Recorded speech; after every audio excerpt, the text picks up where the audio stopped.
이 시간에는 우리가 이어서 종교개혁기 예전에 대해서 함께 생각해 보려고 합니다. 개신교의 예전은 루터의 종교개혁으로부터 출발하였습니다. 종교개혁은 우리가 잘 아는 바와 같이 루터가 면죄부 판매에 대한 반박문을 비텐베르그 성당문에 붙인 1517년을 시작으로 일어난 겁니다.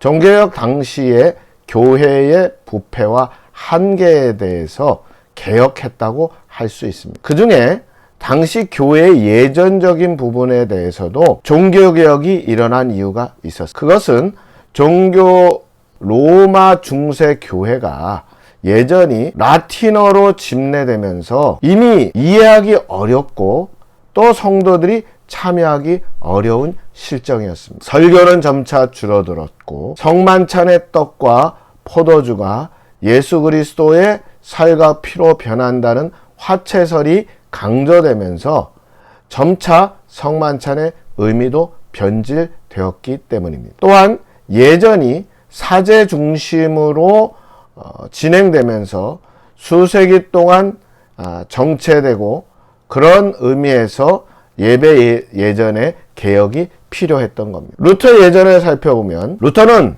처음에 종교개혁을 일으키고 나서 새로운 예배 예전을 제시하려고는 하지 않았습니다. 다만 성만찬은 그리스도인들이 성만찬 속에서 살아계신 주님과 함께 교제하는 것으로 이해하기를 원했던 겁니다. 물론 루터는 중세 로마 교회의 화채설을 받아들이지 않았고 공제설을 통하여서 그리스도의 실제적인 임재를 강조하였습니다. 또한 루터는 성만찬에서 예수 그리스도의 희생적 죽음의 반복도 거부하였습니다. 루터는 1520년에 교회의 바벨론 포로에서 자국어 예배를 강조하면서 화채설과 희생제사의 반복이라는 개념을 부정하고 모든 성만찬에서 성도들에게 분병과 분잔을 할 것을 강조하였습니다. 루터는 1523년에 비텐베르그 교회를 위한 미사 및 성찬식 순서를 발간하는데 그 내용은 예전을 초대교회의 단순한 예전으로 돌아가야 한다고 하였습니다. 루터는 종교개혁 초기에는 로마 교회의 미사를 축소시킨 정도의 예전을 제시하였습니다.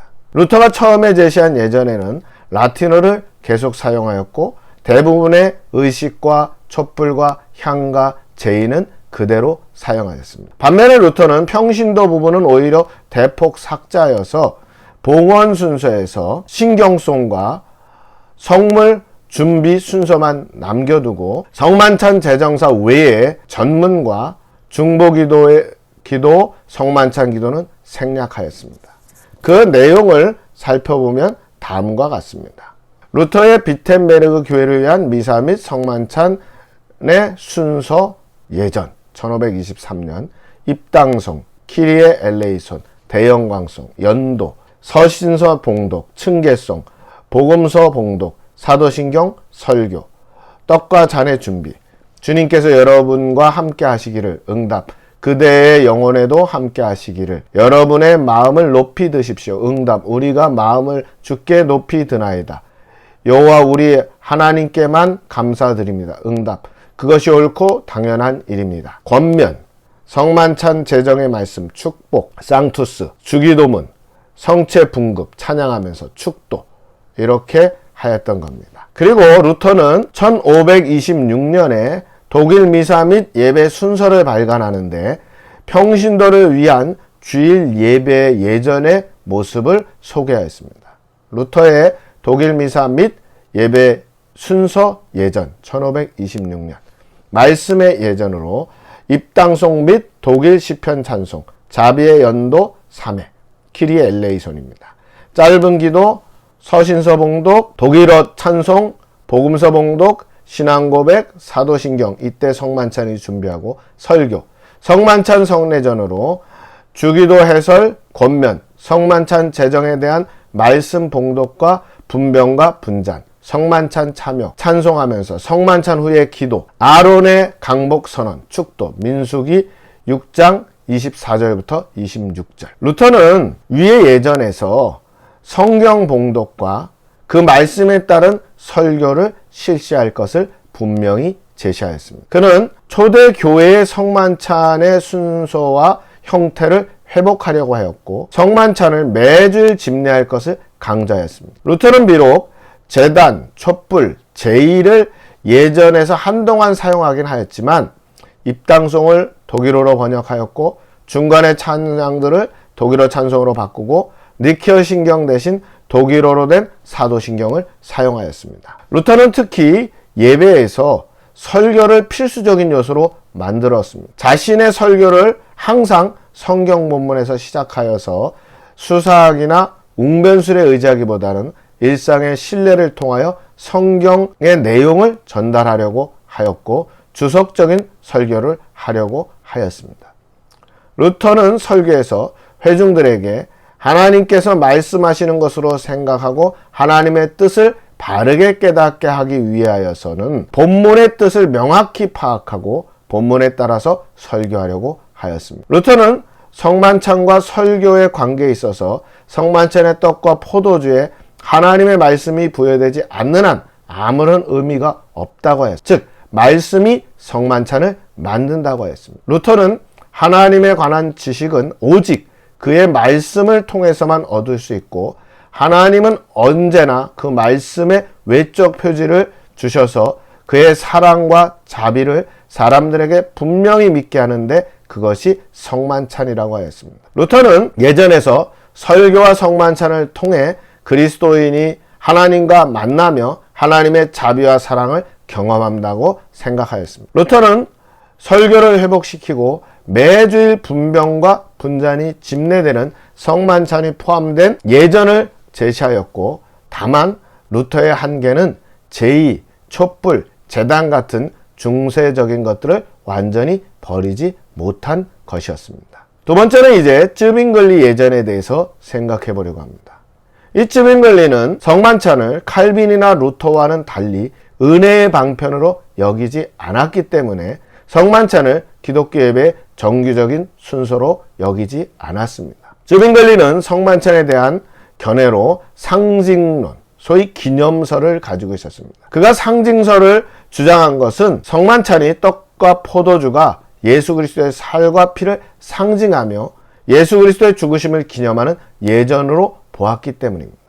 그는 이것은 내 몸이다, 이것은 내 피다의 이다는 말씀은 몸과 피를 의미한다는 그런 뜻이고 성만찬의 말씀은 상징적인 것이라고 생각하였습니다. 그는 예배에서 그리스도의 희생의 재현이나 성상 사용을 강력하게 거부하였습니다.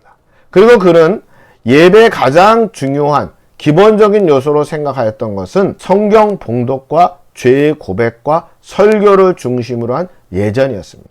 그가 제시한 예전은 아래와 같습니다. 쯔빙글리 예전, 말씀의 예전, 봉헌, 성물의 준비, 기원, 기도문, 서신서, 영광송, 교창, 복음서, 사도신경, 성만찬 성례전, 권면, 성만찬단의 성별, 주기도문, 임내기도, 성만찬 제정사, 성체분할, 집례자 영성체, 배찬 및 성만찬 참여, 시편교송, 성만찬 후 기도, 폐회. 위의 예전은 쯔빙글리가 1년에 4번 성만찬을 포함하는 예배를 드릴 때 사용하였던 예전의 순서입니다. 그는 말씀의 예전에 해당하는 부분은 그대로 보존하였지만 성서일과는 아주 간단하게 하였고 성자의 축일과 관련된 기도문이나 성경 본문이나 순서들은 배제하였습니다. 그는 예전의 음악적 요소들을 과감히 축소시키고 성경 봉독과 설교는 자국어로 진행하였습니다. 그는 성만찬 예전에서 봉헌송, 수르슴 코다를 제거하고 니케아 신경을 부를 때의 성물을 준비하였고 예비 기원과 삼송은 보존하였습니다. 그는 미사 전문을 4가지 기도로 바꾸었습니다. 또 그는 성만찬 제정사로 고린도전서 11장 23절부터 26절을 낭독하였고 성만찬 후 참여 후에 성만찬 후 기도로 마쳤습니다. 그는 성만찬을 받은 자는 자기 자리에 그대로 앉아서 성만찬을 받게 하였습니다. 성만찬을 받은 자는 먼저 큰 목재 쟁반에 놓여있는 작은 빵에 자기 손을 가져가서 먹게 하고 이어서 큰 목재 잔에서 포도주를 받았습니다. 그는 성만찬의 빵은 무교병을 사용하였고 성만찬은 1년에 4번 부활절, 성령강림절, 가을, 성탄절에만 하도록 하였습니다. 쯔빙글리는 앉아서 받는 성만찬 형식을 전파하였고 1년에 4번 성만찬이 집례되는 선례를 만들었던 것입니다.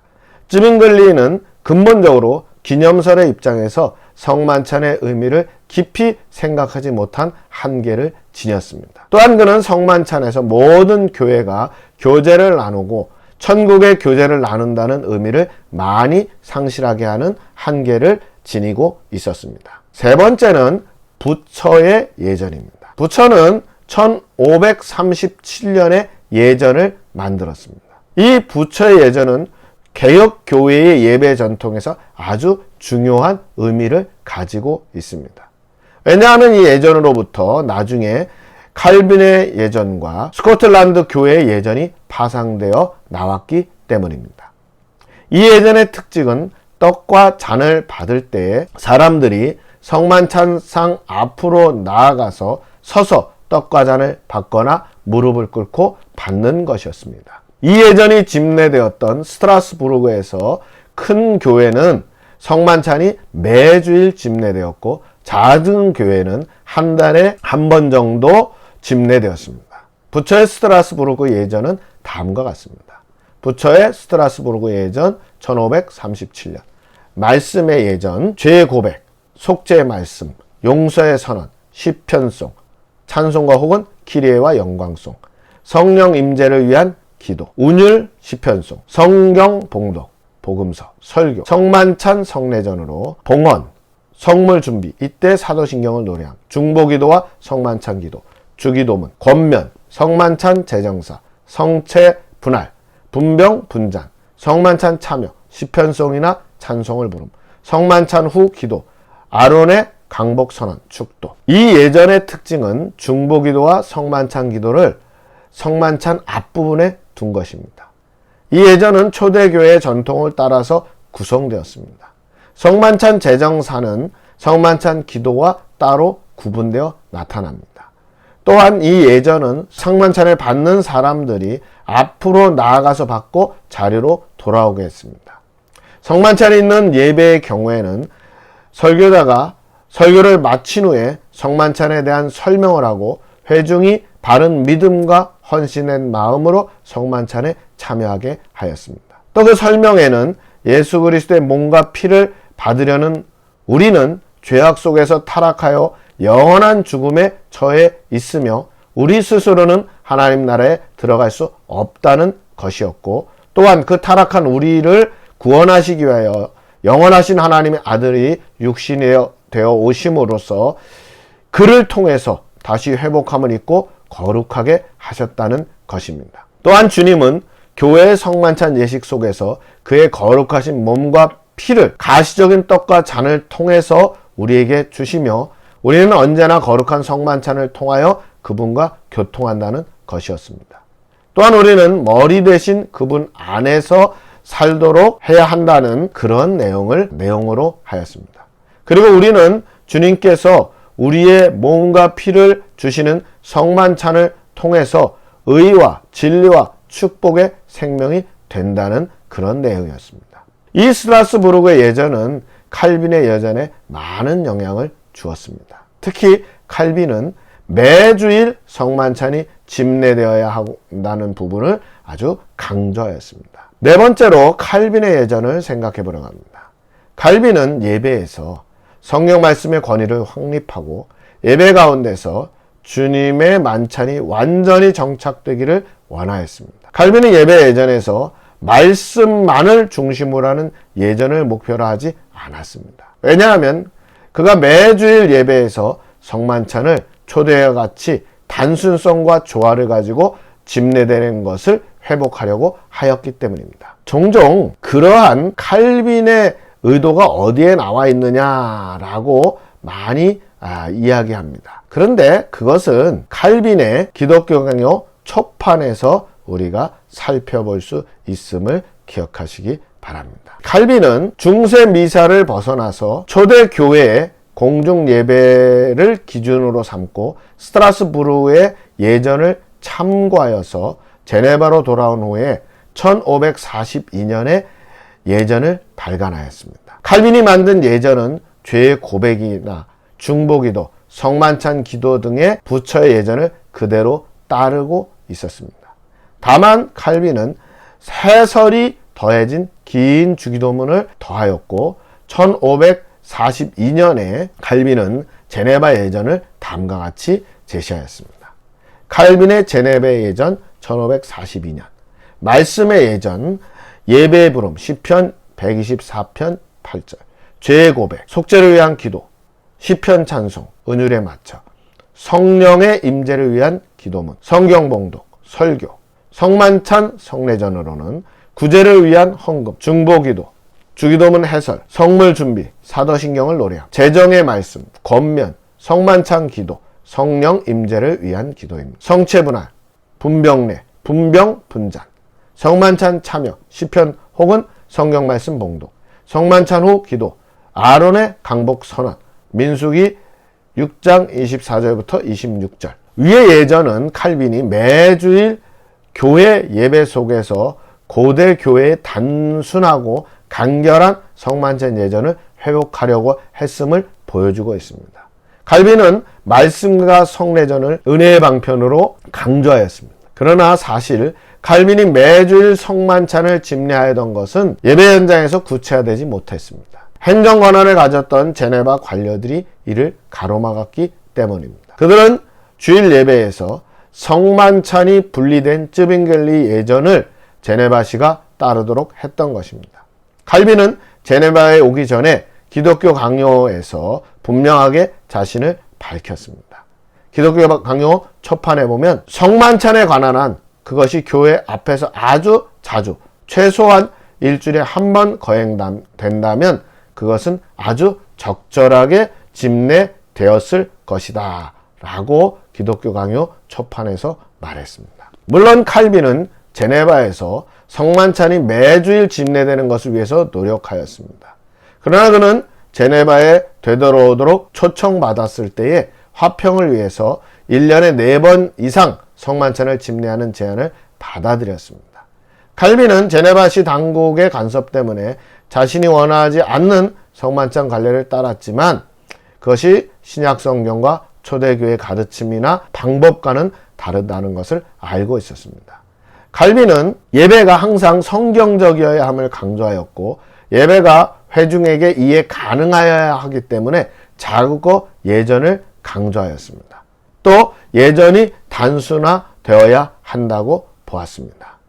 물론 여기서 사족을 좀 붙인다면 칼빈은 영적 임재설을 주장하였기 때문에 성만찬 가운데 성령으로 그리스도가 임재한다고 강조하였습니다.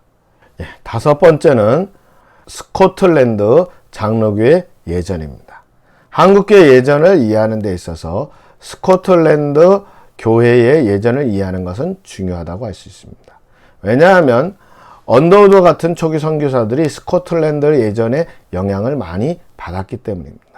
스코틀랜드 예전이 생겨나게 된 배경은 다음과 같습니다. 1525년에 영국의 찰스 1세는 왕위에 즉위하면서 절대 왕권과 감독제를 강화하려고 라우드주교를 기용해서 교회의 의식과 복장, 예전을 통일하려고 하였습니다. 그의 종교 정책은 의회와 갈등을 빚었고 1637년에 에딘베러에서 폭동이 일어나게 됩니다.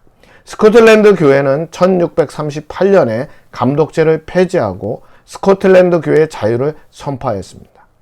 그러자 찰스 1세는 반란을 진압하기 위해서 군대를 동원하였습니다. 스코틀랜드와의 전쟁에서 그러나 찰스 1세는 패하였습니다. 이 전쟁의 문제를 해결하기 위해서 1640년에 의회가 소집되었습니다. 의회의 다수를 차지한 청교도는 의회 내에 종교위원회를 설치하기를 원했습니다. 그래서 웨스트민스터 사원에서 종교회의가 개최되었는데 이것이 웨스트민스터 회의였습니다. 이 회의는 1643년 7월부터 시작하여서 1648년 2월까지 계속되었습니다. 이 회의에서는 웨스트민스터 신조, 대소요리 문답, 그리고 공중예배 모범 등이 만들어져서 1645년에 통과되었습니다.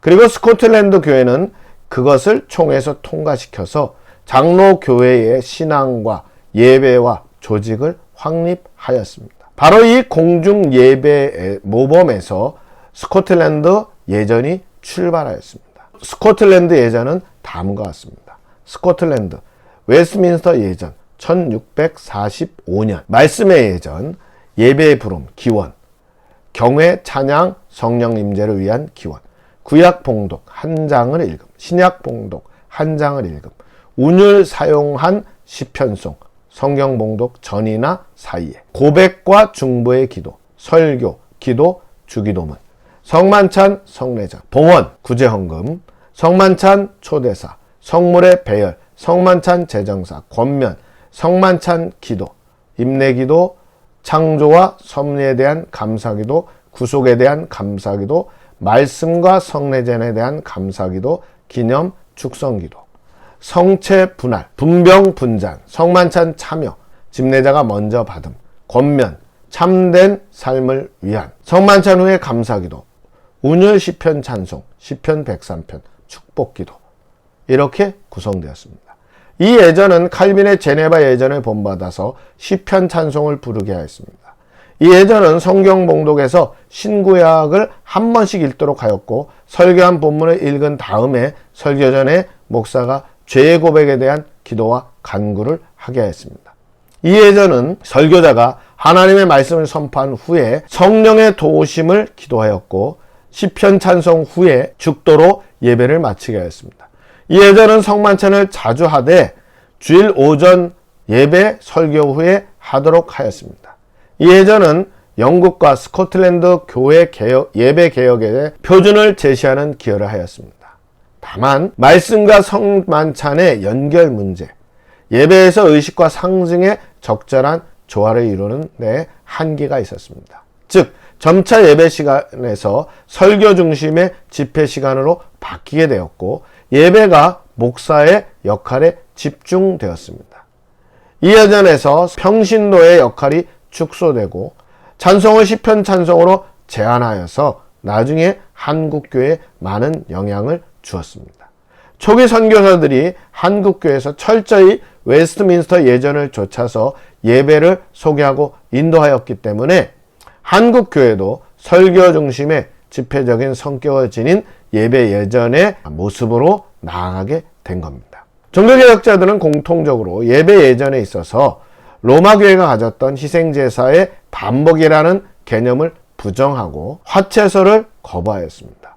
종교개혁자들은 설교를 본래 자리에 회복시키고 로마교회 관례인 라틴어로 드리는 예배가 아니라 자국어로 예배드리도록 노력하였습니다. 예배에서 자국어 성경을 사용하고 자국어로 설교하는 것을 강조하였습니다. 이를 통해서 초대교회는 설교를 회복하는 큰 유익이 있었던 것입니다. 그러나 로마교회가 가졌던 성만찬 의식에 대한 반대로 오히려 성만찬의 의미를 축소시켰습니다. 즉 로마교회의 성만찬에 대한 반대가 매주 집례되었던 성만찬을 심각하게 축소시키는 결과를 가져왔습니다. 그래서 개신교회는 설계 중심하는 예전을 성만찬을 회복하고 포함하는, 즉 설교와 성만찬의 균형과 조화를 이루어 나가는 노력이 필요하게 되었습니다. 수고하셨습니다. 여기까지 종교개혁기 교회 예배 예전의 모습을 살펴보았습니다.